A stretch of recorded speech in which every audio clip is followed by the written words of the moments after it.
Today I'm going to work on the Heathkit vacuum tube scope, and I have a warning. If you're thinking of working on a tube set, be very careful. The voltages in this thing are lethal. There's a 580 volt supply, and there's a 1500 volt DC supply. So vacuum tubes, especially when you're dealing with scopes, very, very high voltages. So if you're going to work on one of these things, you have to really know what you're doing. So this is my little monitor scope. It's a Heathkit model HO10. And I thought when I bought this at the ham radio flea market, this would be perfect for using for one of my scope clock boards. Unfortunately, I didn't test this. I took the word of the seller, who will remain nameless, that the unit had been gone over and that it was in perfect condition. And I proceeded to connect it to my scope clock using the horizontal and the vertical inputs on the back. And my scope clock board went boom.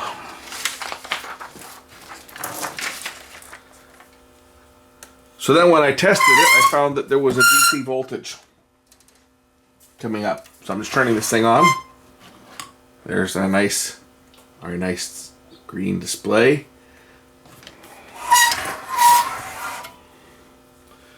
When I tested it,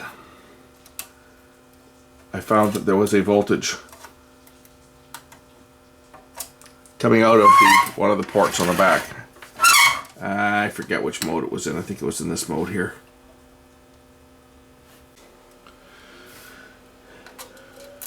There we go. 58 volts. Yeah, that's a problem. That was on the AF trap mode. Okay, anyway. So that if we remember, that blew the DA converter chip on the board. So we've already seen the boards repaired. I want to make this thing work as the clock display. It was the horizontal input that was affected, and here is our schematic. So let's go over this little scope, and I'm going to make this thing, I'm going to modify it, basically disconnect everything on this unit except for the X and the Y inputs, because I want to make this thing just a dedicated XY display to display the time. So basically, here's our vertical input. Our vertical input is going to the grid of V2A, which is a 12AU7. I think the other one's also, what is it? V3C. It's a three part. That's a 3-stage triode, because it's got the sweep generator for when you're in just standard sweep mode as well, right? It's got an oscillator here for sweep mode, but here's your switch. And when you switch it, to AF, it puts the input directly through to the grid. And when you switch it to RF, it takes the output from the diode demodulator, which is 1/3 of a 6, 8, and 8. It's actually a 6B and 8. The print just isn't very good. The B looks like an 8, but it's a 6B and 8. There's also this one over here. Right here, these are the. It's a dual diode. Looks like V1C, V1A with V1B and V1C. So this is a tri. It's got 2 diodes and a triode in it. That's V1. And the vertical amplifier is V2, V2A and V2B, and the third tube in this one is V3. So there's 3 tubes in here plus the high voltage rectifier, and what do we got down here? Oh, this has got a 2-tone oscillator on it as well, which we don't need to worry about this because I'm not going to be using this as a... This is for testing transmitters and stuff, so I'm not going to be worrying too much about that. I just want to use this to drive the CRT, X and Y. So I'm going to make sure that there's no voltage leaking through here. Somehow I'm getting voltage coming up here on the horizontal input. It might be leaking through at this switch here, that's the likely source here, is it's coming back through this switch. Because if we notice here on the cathode of the sweep generator, 170 volts, right, which is blocked by this 2 microfarad capacitor. But there may be some leakage at this switch here, the mode switch. So I think what I need to do on this is I need to disable this switch for starters and take my horizontal input and put my horizontal input directly into the 1 meg horizontal gain control. So that's what I'm going to do here, is we're going to, because I don't need all the rest of this stuff. I just need the horizontal and vertical input, and I don't want anything else, and I don't want any voltage here. I just want this to display the time. So let's unplug this thing and let this power go off here. And see, the nice thing about a little scope like this, what I like about a little scope like this, is the fact that it does not use a flyback transformer. It doesn't use a flyback. It doesn't use a tripler or voltage multiplier. It does it here with diodes, right? So here's your 580 volts here, and then your high voltage rectifier for 1500 volts. It's a rectifier tube, right? It's just a tube. So this doesn't use a flyback transformer.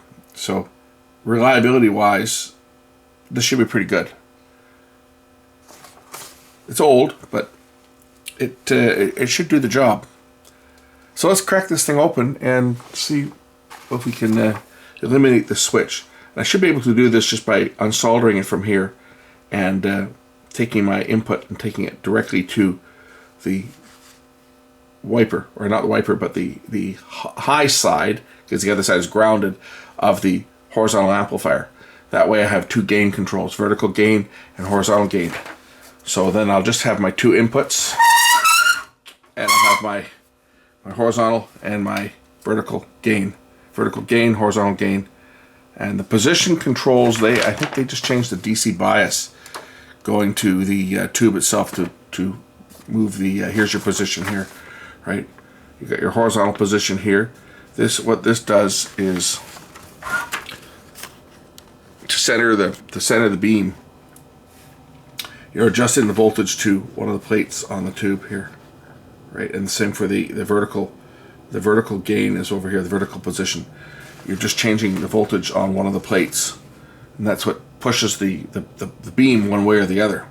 And then the other plates here, so your horizontal gain or horizontal position here is affecting this horizontal plate, and your vertical position is affecting this vertical plate. This plate is your other vertical drive, which is going to be driven from the anode of the drive tube, and the horizontal is driven from the anode of the horizontal tube. Anyway, let's crack this thing open and make this thing work. Be interesting to see what all was done in here. Say the guy that I bought it from told me that he replaced all the capacitors in it. Now I'm not gonna cannibalize this thing and make it so that it's not reversible.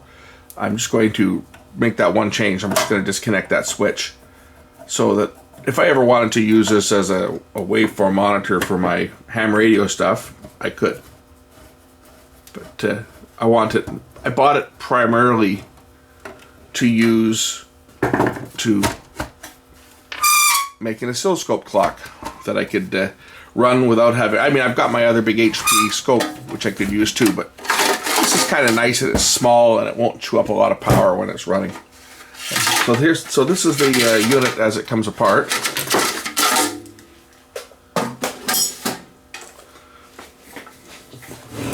And you'll see that this capacitor was replaced here, as were these ones here, and someone's put heat shrink tubing over them. Interesting that they would do that. Oh, I see what they've done here. This was a can.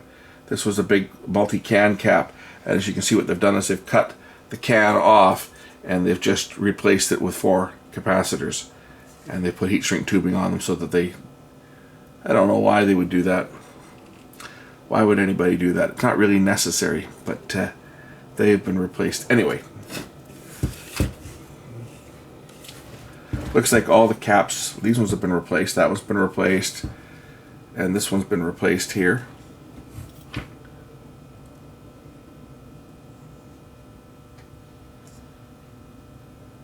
Doesn't look to be in too bad a shape. Looks like someone's replaced this wire too, doesn't it?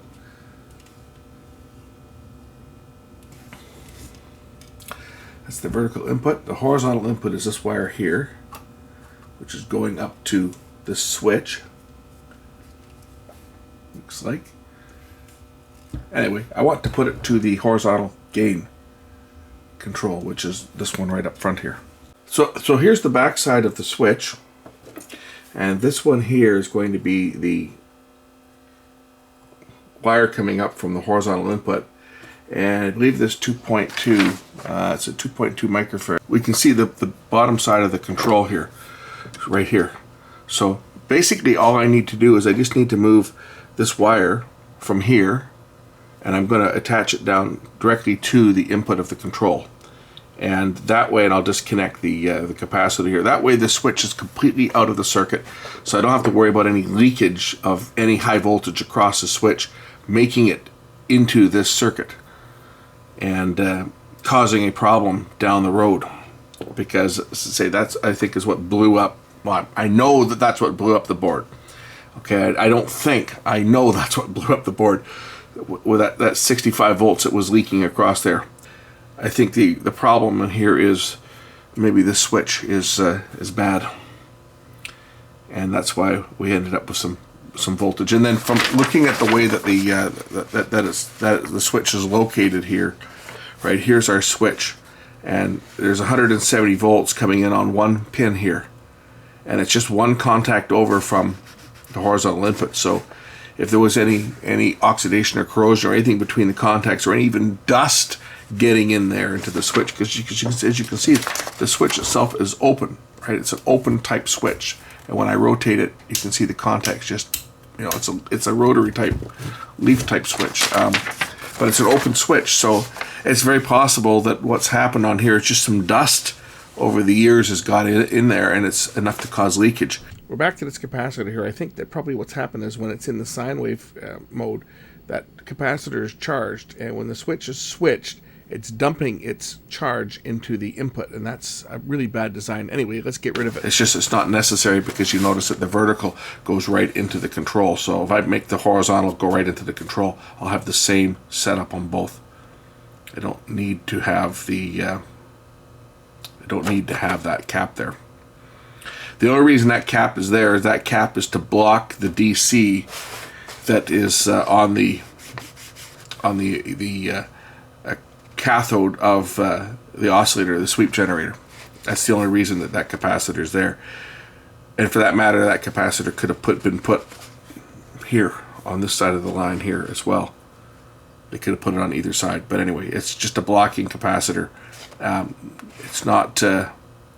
It's not necessary. Maybe, well, I know why. Probably the reason why it's here is because when you're coupling in RF, because this cathode's going to have voltage on it as well. So that's just to block any DC coming in here from this side. So that's why they put it there as opposed to there. Otherwise, they'd have to put two of them. So that DC could have come from either side of the switch. Looking at this now, but I think it's probably this side here of the switch. So I'm waiting for my soldering iron to get hot. It is now, so I'm going to go about and just remove that center conductor, and we'll move it over to there. So in here, I'm going to remove it from this pin, and I'm going to take it down and move it down to that pin. Let's do it. So being the vacuum tube circuit, before I start poking my fingers around here, I want to make sure that the capacitors are discharged. So I'm just going to take a look here, make sure that there's no voltage sitting in any of these caps that's ready to bite me, because tube circuits typically won't discharge on their own. Once they cool down, they will hold their charge for a period of time, the capacitors, but it looks like they're discharged. Yeah, we're good. 0.4 volts 0.4 volts, so we're okay. There's no voltage here on anything here that could cause any problems, but had I just recently unplugged this thing and not let it sit for a bit to discharge, then there would still be a substantial charge on these capacitors here that would have to be discharged before sticking our fingers in. Oh, there's a couple more down here. We'll just check these ones as well. These high voltage capacitors, just to make sure that they have fully discharged. They should have, because the tubes were warm when I shut it off, right? So there shouldn't be any voltage on any of these. That's ground side. Everything's discharged. All the capacitors are dead.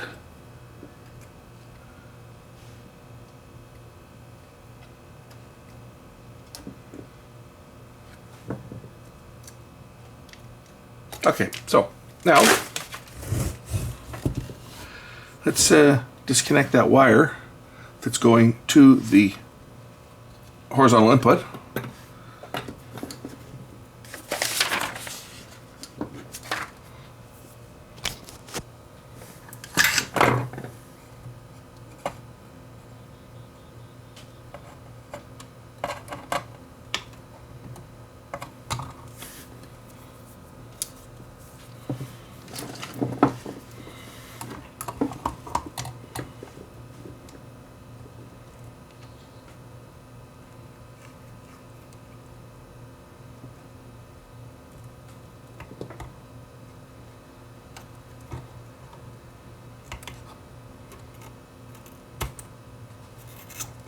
There we go.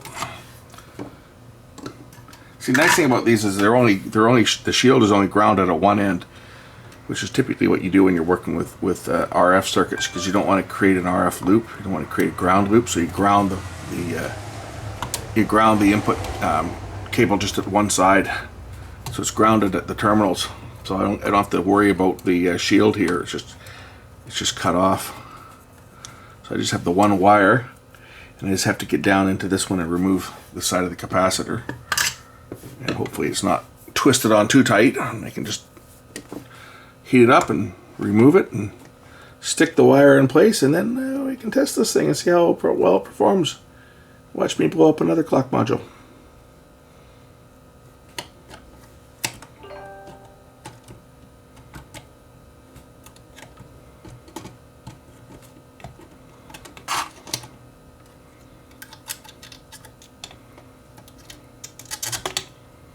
There we go. That capacitor is now disconnected. Now I just have to take my wire and stick it back down there. There, I got it. Give it the tug test and see if it comes off. Nope, I think we're good. We'll just take this capacitor that's not being used and just kind of get it out of the way. Okay, now this little scope should be a dedicated XY input with none of the controls on the front doing anything, just my X and Y input. We'll give it an audio source first and see how it looks looking at a stereo audio source, and see how it works. And then I'll hook it up to once I've verified that everything's working, I'll then hook it up to one of these boards here and see how well it displays the time. Okay, I've got it hooked up to my audio source now. Let's turn it on. And as the tubes form, we should have a display here of music, which we do. Now my position, my horizontal position, where is it? Horizontal position, we'll move it over. Vertical position, great. Horizontal gain. Vertical gain. Looks like that part's working. Let's hook it up to the clock and see if we get time. Okay, I've got it hooked up to one of the clock modules that I fixed. There's the other one there. This is the one that's got the battery in it, so it'll hold the time once I set it. We'll turn on the power and see if we get a picture. It's giving me a picture, it's just not giving me a very good picture now, is it? Horizontal gain, where's my vertical gain? Not looking like it should, is it? That's strange. Well, as you can see on my Tektronix scope, it looks fine. Didn't look too good on the Heathkit. I wonder why. Let's figure that one out. It's got to be the bandwidth of this thing. This thing doesn't have the bandwidth required to, which is odd because I mean it's just simple amplifiers. But somewhere in here something is preventing this thing from drawing on the screen at the right refresh rate, and it just looks like a joke, unusable.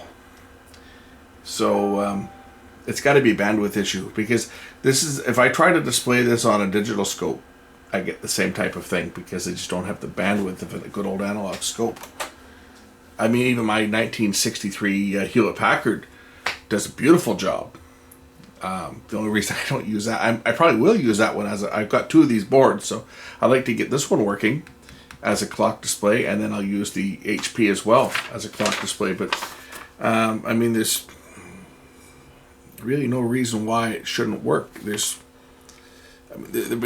such a simple circuit, right? You've got your amplifier. I mean, there's really nothing in here to limit the bandwidth. You get your amplifier, and it's driving the CRT.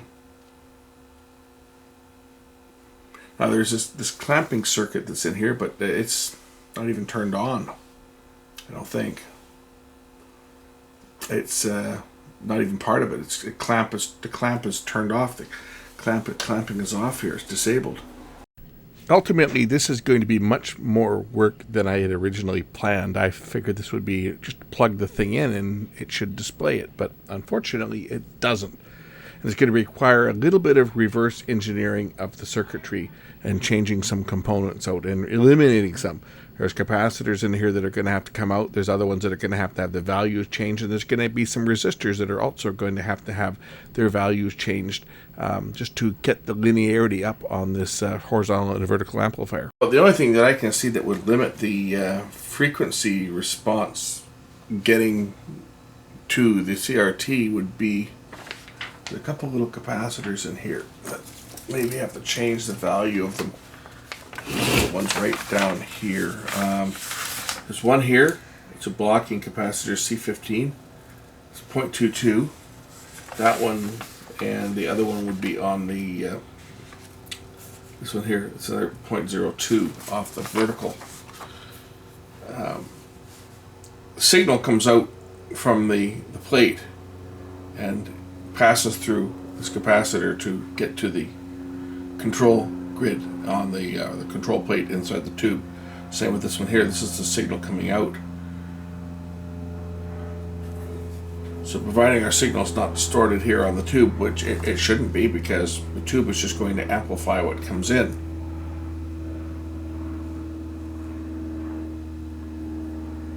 The same with on the vertical tube here. The tube is just going to amplify what is fed to it and send it right to the CRT.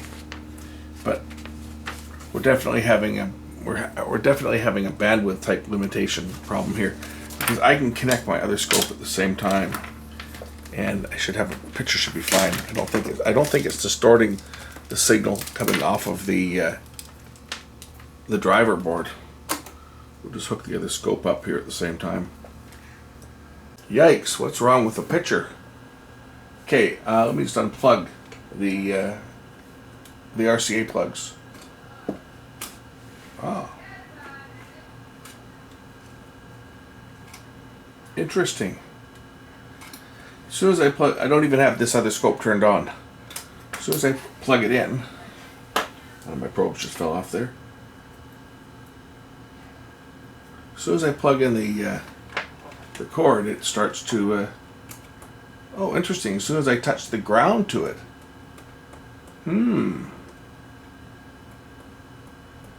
As soon as I touch the ground, it gets all screwed up. Although this scope is not, it's not a grounded plug on here. It's got a fuse in the plug. Is it still screwed up? Well, not to the same degree. Interesting. So I'll plug the two plugs in. The AC power is unplugged now from the scope, and the scope's not turned on. The little Heathkit one's not turned on. Just plug in the AC power. As soon as I plug in the AC power, the picture gets distorted. Interesting. That's strange. Looking at the schematic, there's 2.005 microfarad capacitors that go between both sides of the AC cord and the actual chassis. And I don't think those actually need to be there. They're there more for reducing any RF, because this scope was designed to be used in a transmitter situation. So they're there to bypass any RF that could leak its way back into the AC power line. So I think we can eliminate those, because there might be a bit of leakage there, and that might be why we're getting some interference. I don't think that's causing the bandwidth restriction going into the tube, but certainly that might be causing the distortion on my other scope as soon as I touch the ground wire to it. Even though everything's isolated, the clock module's running off of its own separate power supply. So these two ceramic capacitors down here, these are the line filter caps, and I'm just going to clip them out of circuit for testing. So let's plug the left and right inputs back in again, or the horizontal and vertical inputs in, and I'll just plug the power in and see whether my distortion comes back when I plug in the power. As you can see, my distortion did not come back, which was proving my theory that it was these capacitors here were leaking enough AC through because of how they were connected right across the power line. There was enough AC leakage getting through that was actually getting into the actual chassis. So let's just turn this thing on now and see if I get a different type of a display on the screen. And of course I'm getting exactly the same result as I was getting before. So we still have a bandwidth problem on this little scope here.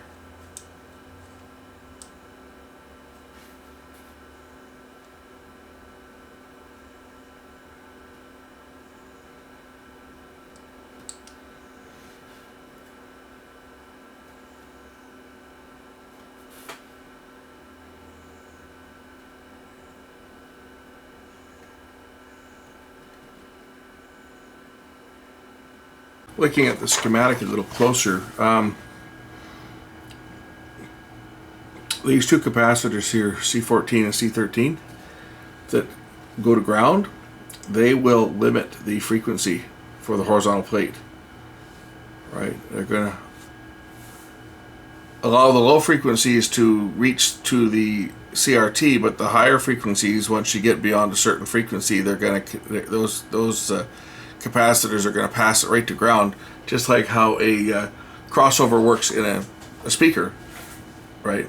They'll pass the higher frequencies and block the lower frequencies. So I think if I remove one of these caps, that should increase the bandwidth, at least in the horizontal, and that might be all that's causing it. So let's just try that and see what happens there. See, I'm confident I'm going to get this thing workable. It just needs a bit of modification. Nice thing about these is that they will be on the back side of the CRT here. Looks like we're looking for pin number 6. Looks like there's looks like they got pins. One goes between pin 6 and pin 7, and then between pin 7 and ground. So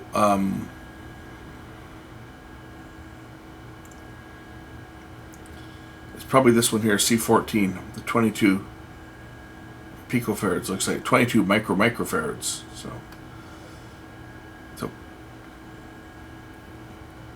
it's more than likely this one, because this other one just is grounding the other side of the plate, which has got your position on it. So it's likely this one here that is going to limit the frequency. As you can see, I'm making a little bit of progress. I've just removed a couple of the capacitors from the back of the tube. Although we're vertically, that's interesting. Static electricity from my fingers rubbing over the plastic on here is changing the, cool. We're upside down, so the vertical plates are reversed. So I'll switch the vertical plates around to get the display the correct way. We're inverted. Ha ha ha. I thought I could smell something burning, and I looked over and my audio cords from my media player had fallen into my soldering iron, the holder.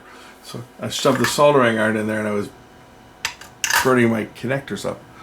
My connecting cable from my media player. Oh! I think I'll reverse pin 9 and 10 right now, just to get this the right direction up. So here's 9 and 10. These are the vertical plates. Yeah, I've got the power off, by the way. So there's 9.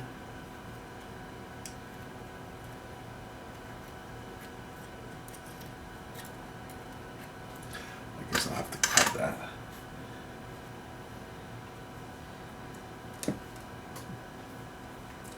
There's 10. And 9.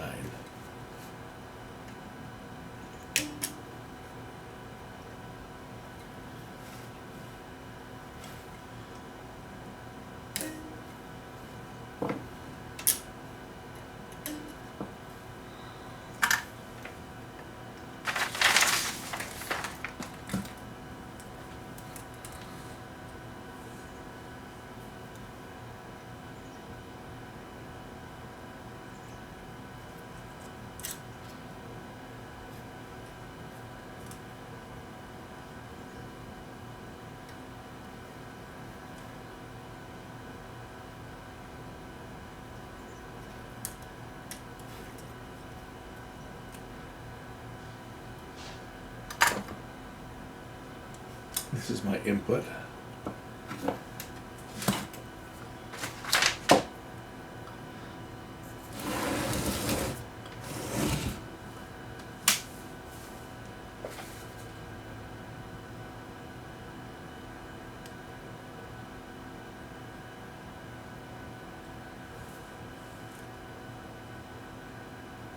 I'm flipped horizontally too.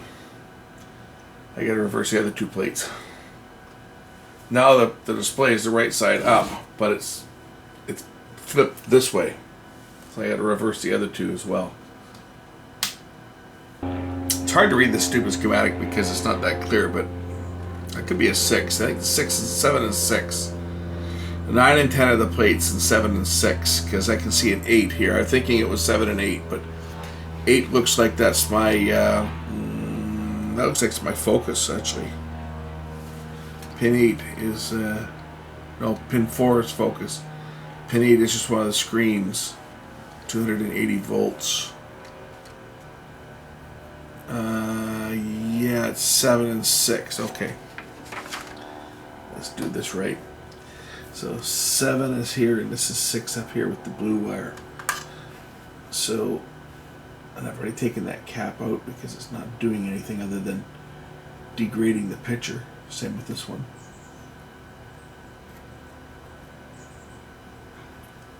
We'll just remove it completely. So this one's pin 6. That's, whoops, that just broke off. That just broke off from here, so we'll just redo that one.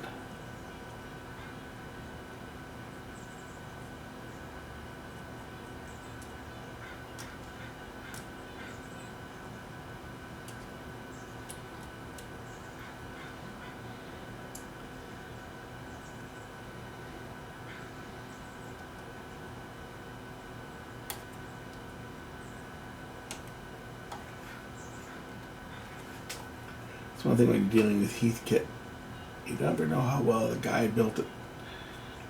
Okay, that's on there. That's going to go to pin number 7, and this one here is going to go up to number 6.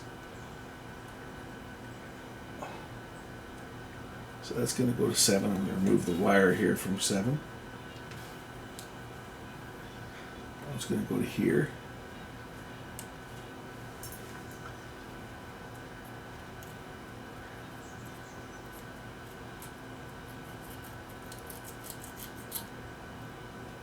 Also, this blue wire is going to go there.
I'm just going to hook this up with a jumper for now.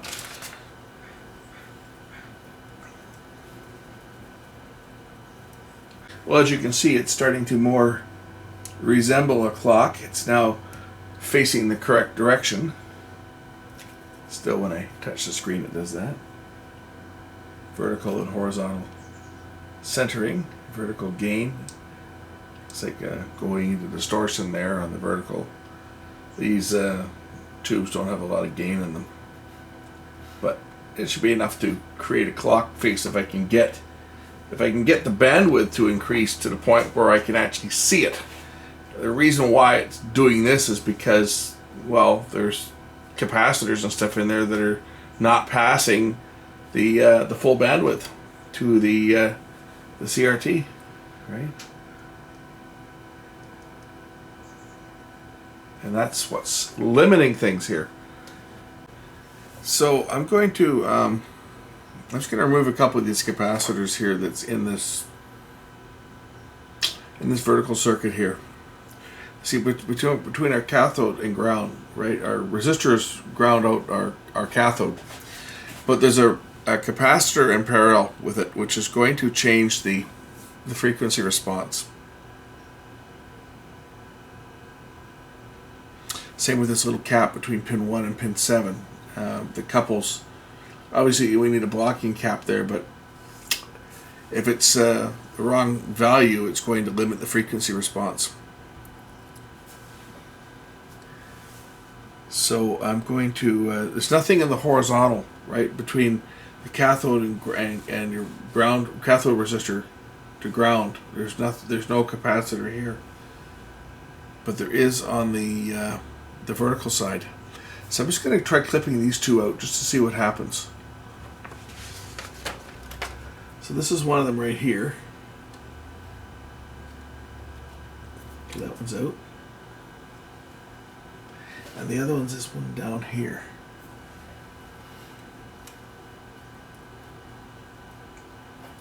Okay, so I've clipped those two out. And I've also bypassed, that's what this wire here is doing here, and this one. These are the two caps on the output that drive from the plate of the output tube to the plate of the CRT. So I've removed this one, and I've removed this one, so everything's directly coupled to the CRT. The name of the game here is I need to increase my bandwidth, because that's why this display is looking as sad as it is because the bandwidth isn't good enough. It's being rolled off the high frequencies. Oh, well, that's made a difference. It actually almost resembles a clock face now.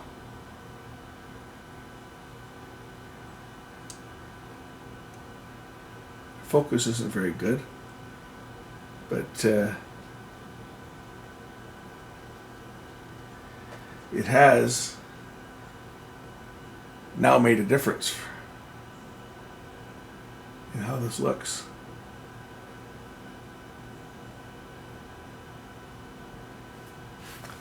We're making a little bit of progress. Not looking as good as it should, but we're starting to get there.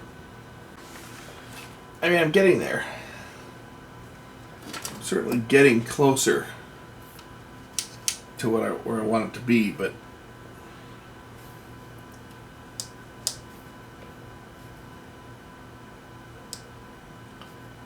I'm kind of wondering whether maybe I'm fighting a losing battle here.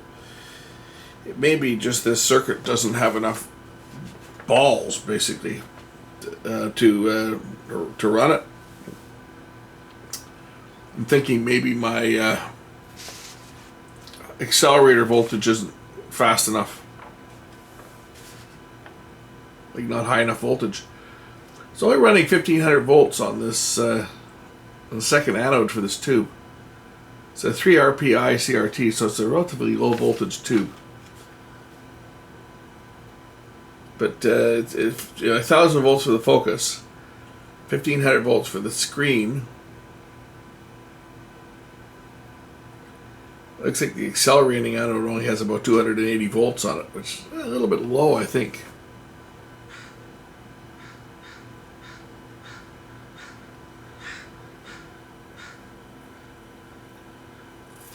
what I should do is I should just hook my other scope up to the CRT and see what results I get just feeding the X and Y signal here going to pin pin 6 and pin 9. If I scope that, we'll see how it looks on my other scope, because this thing should have a good picture. I mean, this will at least show me if it's the amplifier that's bandwidth is limited on, or whether it's a bloody CRT itself is just not capable of it. So it'd be pretty easy to hook this thing up because it's just these blue wires. I think this one here's one, and the other one is this one here, and ground. I don't know if I'm the right way or not. Put my probes in ×10. Of course, I'm seeing exactly the same thing. It's reversed because I reversed the plates on this tube to turn it the right way around, but I'm seeing exactly the same thing when I hook it up to the scope here. But if I hook it up right to the board itself,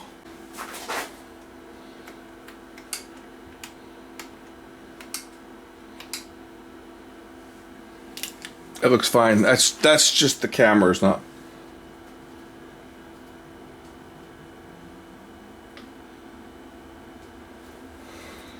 Getting a bit of if I unplug it from the other one, it'll clear up.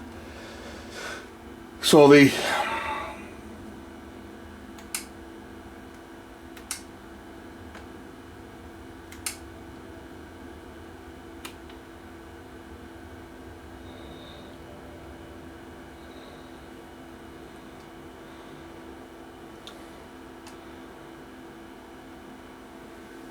this bloominess of the picture is actually just the camera. It's crystal clear on the scope display here. I'm getting a bit of, I think that's just my probes, moving my probes a bit. But anyway, it's fine here on this one. It's like it won't focus, for starters.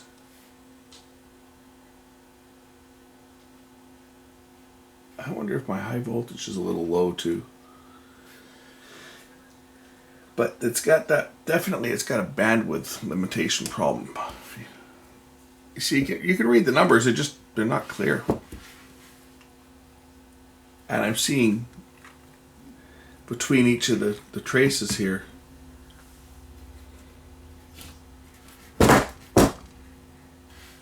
between each of the numbers, I can see the smear, like it's not fast enough to deflect. So it's like this amplifier tube doesn't have enough bandwidth. And I've already removed these capacitors here, which would limit the bandwidth by changing the impedance of the cathode at certain frequencies. They've been removed. I've replaced these two are still in there, but I put the same value for both. I put a 0.22 for both the horizontal and the vertical plate. So as you can see, I've been tinkering around with the amplifier, and I've actually got it now where you can actually read some of the numbers here. I know that my gain is way off here.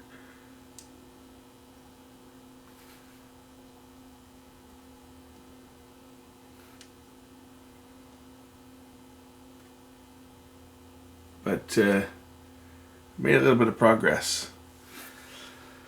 I'm having to modify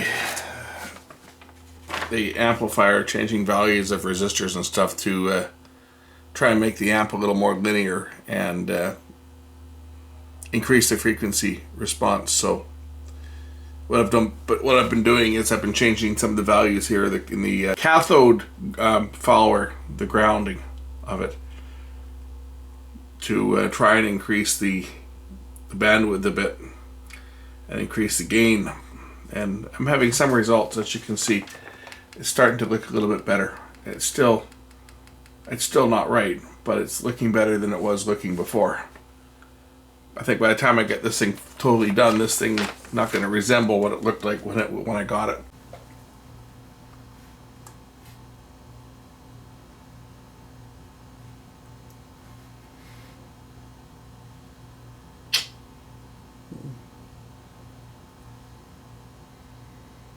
28. 587.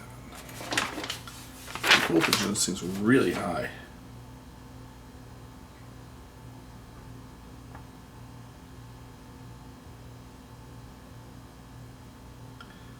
Should be about 290, and I'm a little bit low here, but that's because I've changed the gain. And we have to change this resistor or add another one to increase the voltage a bit. That's this resistor right here, 330K. Let's see what I can find. We'll try subbing something in there just to parallel it and see how much what that does to the picture. See, every time I make a little change here, I'm changing the picture, but I'm getting better. Every time I do something, this looks like a mess with all these jumpers because I'm just temporary jumpering stuff in, right? And but this is the way we kind of have to tinker around with it to make it work properly. So this time I'm going to add another 330K resistor in parallel with this one here, R19, right here on the plate. So I've got it. To be careful here because I'm hanging onto a lead with 560 volts on it, but I want to see what the difference is. So right now it's not in circuit. So this is how we started out with the picture. You can't read anything here, and when I clip this on, all of a sudden, ta-da, I can read Sunday. And that was my test lead moved and started arcing. But yes, now we can read it. It's not quite round yet, but we're getting there.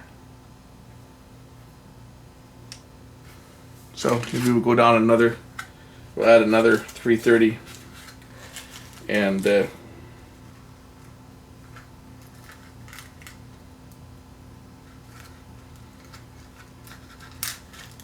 bring our voltage up a little bit more to the plate. So we'll just add another one here and see what happens.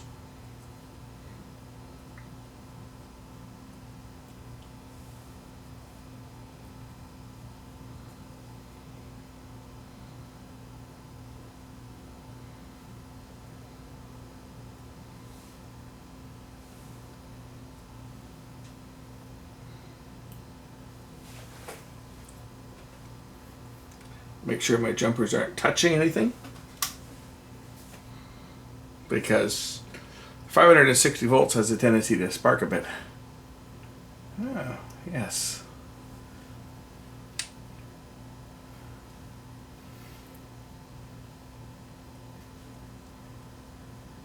Still getting a bit of distortion on the vertical side of things, but horizontal it's getting better. If I take that out, you'll see what I mean. You see, even if I turn down the gain, you can't read this. But when I put the resistors in, now you can read it.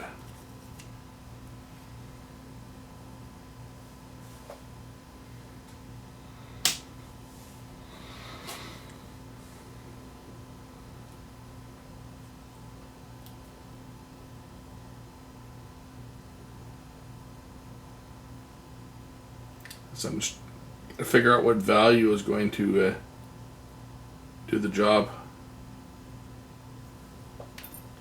And then we'll do the same on the vertical circuit. We'll change the plate resistors on there and see if I can smarten that one up a bit.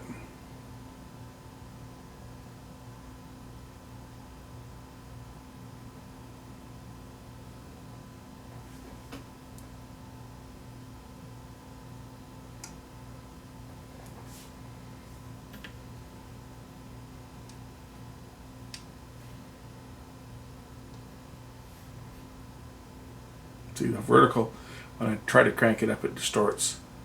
So see if we can get some more gain on the vertical side. There goes all my box of resistors. Damn it! Well, so far this is about as good as I've been able to get this thing. It's a far cry from perfect. It's a lot better than it was when I started, but this little scope is just not cooperating. It shouldn't be that difficult to interface this unit. It really shouldn't. I mean, it's a standard XY output, and this scope has an XY input, but for whatever reason the bandwidth is compromised on here. And it's just not cooperating with me. Everything I've tried, I'm getting there, but I've still got some distortion. And I've tried changing, I've changed a bunch of values of parts here so far. We'll get it, but it's a lot of work. That's why the camera's not running the whole time, because there's a lot of experimentation that I'm doing here and trying different values of parts. I've got it to the point now where it's readable, but it's not the way I want it to be. I want it to display perfectly on here. But as you can see, I've got it almost there. I'm not quite round yet. And the problem with these tubes are they're really sensitive. You just move your finger across the plastic and you generate enough static electricity in the plastic that the beam just deflects everywhere. I'm not quite there yet. I'm going to continue to work on this thing. I'm going to do a few more changes on this, and hopefully I can get this looking as good as it does on my other scope, because I'd really like to have this as a bench accessory looking perfect. But at this point it's not, but we're getting there. One thing I've noticed is as this thing runs and warms up, it actually is getting better. So maybe one of those tubes is a little bit flaky, and as it heats up more, it's starting to become a little more linear. But that's something I've noticed is as it's been running, it's been getting better. So right now I'm just reworking the circuit a bit here, and I'm just grounding the cathodes and taking out the cathode follower resistors here in the vertical amplifier. So I'm grounding both of the cathodes. That increases the linearity. That's what I've done to improve the picture. It's not perfect yet, but we're getting there. So I'm going to ground. I'm going to remove these two 1200 ohm resistors and this 2700 ohm resistor here, and ground the cathodes for both the horizontal and the vertical amplifiers. So I'm just doing this one right now. I'm just going to put a jumper wire over top of the resistor.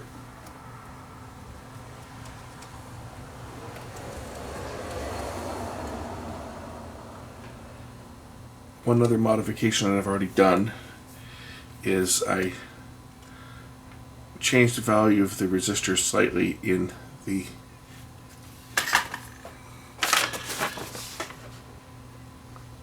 plate circuit for the horizontal. This one here, I added in, this one was a 330K, and I added a, what did I add, about about 800K. I added a 560 and a 220 in series. So I put a 680 and a 220 in series, and then added that in parallel to the 330, which will increase the voltage a little to the plate, which helps in the deflection for the horizontal. I found that by just experimenting with the values, this gave me the best, the clearest picture. It's all about getting the picture clear for using this as an XY scope. I don't care about anything else. I don't tend to use it for anything else. I just want to display the time on it. So it's all about trying to get this thing the best that I can get it. So I'm just going to replace all these jumpers that I have sticking on it with, like the external alligator clip jumpers, with some more permanent jumpers soldered in. Is that way it frees up the jumpers for continuing to work on this. This is another one here that I'm going to ground. This wire here, and I find out which one of these ones on the socket is grounded.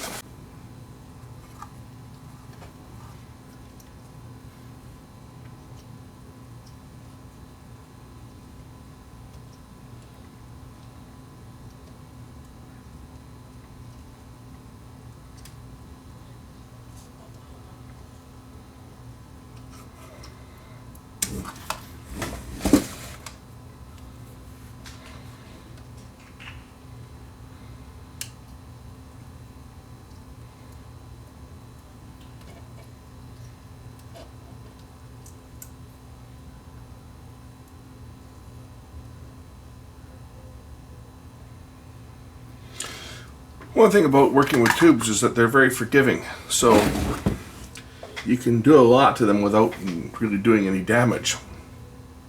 So I'm changing values of capacitors and stuff to try and improve the picture, and they're very forgiving. You start doing this with transistorized stuff and you run the risk of burning up parts very quickly. Tubes, on the other hand, they really don't care as long as you don't overload them. As you can see, if I show you what this thing looks like as of now,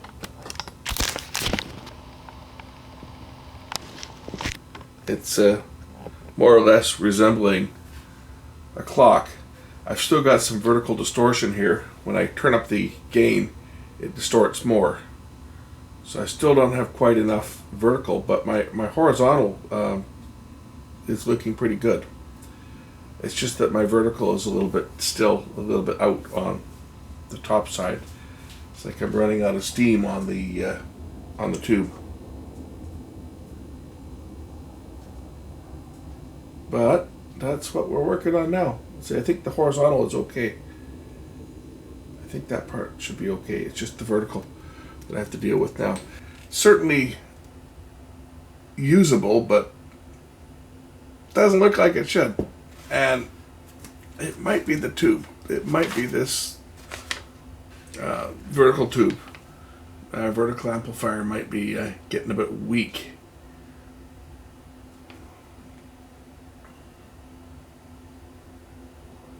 Because this should work. Linearity should be a bit better than that. Everything else is working.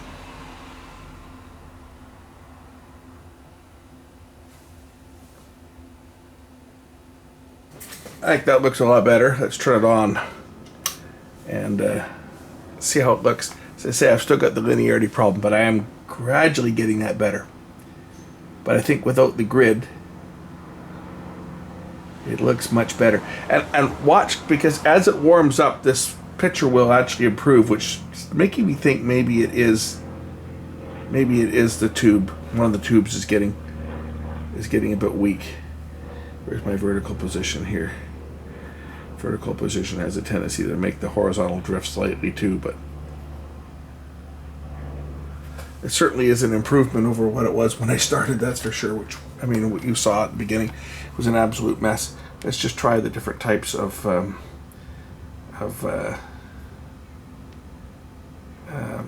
dial: 12-hour, 24-hour, Roman, digital. Let's see what digital looks like. So there's digital.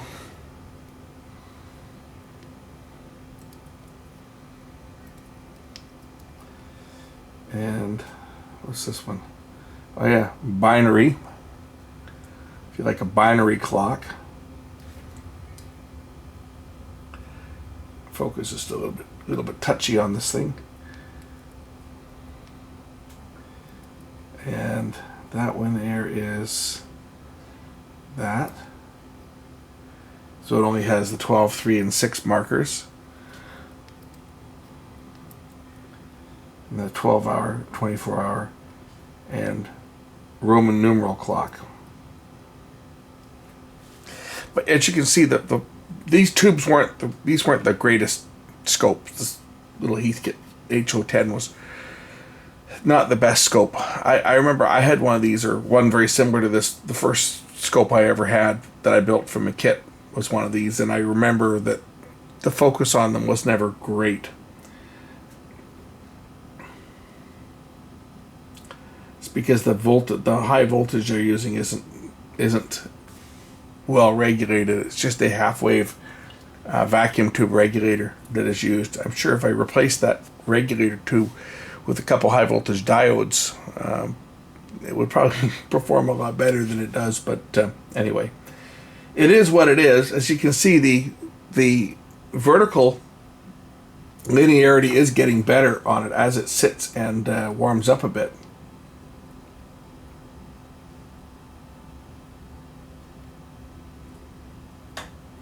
In 24-hour mode, I don't know what 24 does. I think it changes this over to,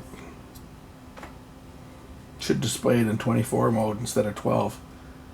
It's still displaying it in 12 hour. Oh. I forget. 12 hour. GPS off, daylight saving time on and off. The app is a clock. And you can also have it show, I think it's a calendar. Or calibration, that's what that is. That's supposed to give you a square, and as you can see on this screen, it's anything but.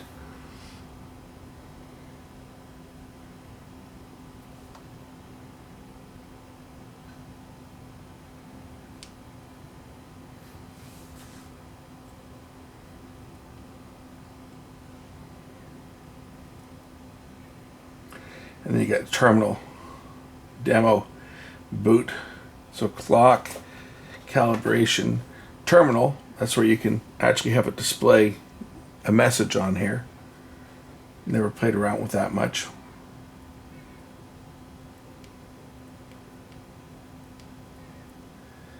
I don't know what that is. Generator?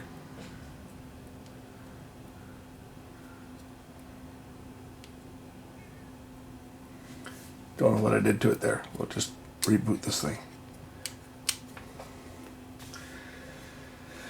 Okay.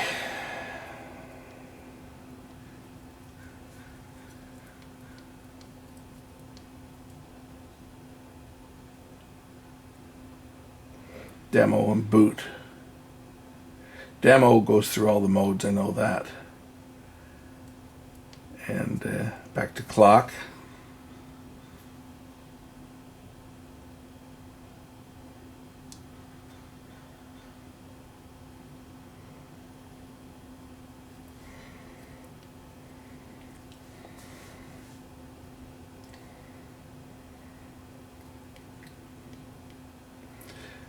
You can have the little, on the clock here, you can have the little board flashing once per second, or you can have it put what's called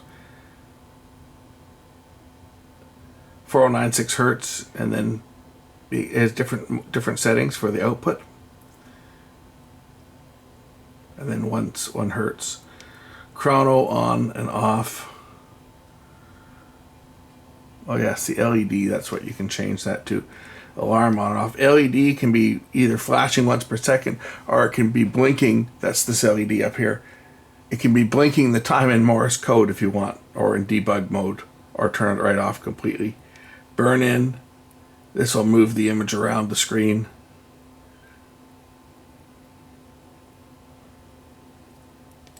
Play normal, play reverse, it'll turn the clock backwards. Fast forward, fast reverse, normal. So if you want to display it in QuickTime, you can do that. So you can see what it looks like going in high speed.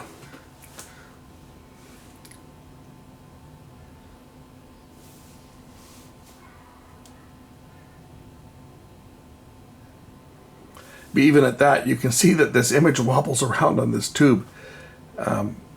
These weren't great tubes to begin with. Like these scopes, they were designed for monitoring audio, basically from an AM transmitter or a sideband transmitter that were used in a ham radio station. So they didn't have to deal with high frequencies. They were dealing with basically voice frequencies. So it wasn't a scope that was designed for troubleshooting electronics. There's no, as you can see on here, there's no calibration. You can't make measurements on there. That's why I thought it was ridiculous that it had a scale on here with a grid, because what are you measuring, right? Because there's nothing's calibrated on it. That's why this would be perfect for using as a clock, just because it's not really much use for anything else. And I've got it down to working on 3 tubes now. I've pulled out the oscillator tube, and I pulled out the clamp. I pulled out these 2 tubes because they're not needed. Right, I took out this tube here, the clamper, V1, which is the 3-part. It's got the RF demodulator, the clamp, and the, I don't know, VIC, whatever that means. It's a diode, anyways, demodulating the antenna inputs. I took that out because it's unnecessary. And I also took out the oscillator because I don't need an audio oscillator on this thing. It would be 2 tones, right? 1 kilohertz and 2 kilohertz. Not needed, so I took it out. So basically this is running with just the 3 tubes. It's running with the high voltage rectifier, the 1V2. And we're using only one part of the sweep generator. This part of the tube is not being used. We're just using this as a triode, and then there's 2 triodes over here on the vertical amplifier. I guess it would be possible to rewire this and just use all 3 parts of this one tube here for the vertical. And for that matter, it probably doesn't need all the, well, I tried taking out one section here and just going right into pin number 7, and I didn't get enough gain on it. So I went back to the two stages, but in reality, I should be able to get enough gain out of this one by itself to drive the tube. But that was before I've taken out these resistors to clean up the linearity. I took out the 1200 and I took out these capacitors. They're gone, and I just grounded the cathodes here, which fixed the linearity problem and actually gave me a kind of a usable picture. I'll try a few more things on here and see if I can get this a little bit better. It's almost usable at this point, right? It's almost usable. You could put that on display and it resembles a clock. You could tell the time off of it. So at this point, it's almost usable. I would like it to be a little bit sharper, but it might be just the tube is getting a bit tired. But try a few more things and see whether I can improve this a little more as we continue to modify this old Heathkit scope. See, at this point, everything that I was trying before, when I was trying disconnecting capacitors and stuff to check it out, everything's been put back, except for I've changed the value. I changed this one to a 0.22, the same as this one, and one of these caps here, I think it was this one here off the cathode to ground. This one here was taken out. I haven't reconnected it, but probably wouldn't hurt though. It didn't make any effect on the picture whatsoever. So I might want to just reconnect C32 because it's just a bypass cap for the cathode to ground. So I can probably reconnect that one, and it shouldn't make any difference in the picture. Also, as you can see, it's improving just letting it warm up. I think I've shown you this before, but the display, you can have it display the time as a digital clock here as well as the analog, or you can have this display the date, 6th August 2018, Monday. As I say, the focus on this tube just leaves something to be desired, but that's okay, because the hours that I'm going to rack up on this thing when I get it properly working, I'm going to have this grid burned in.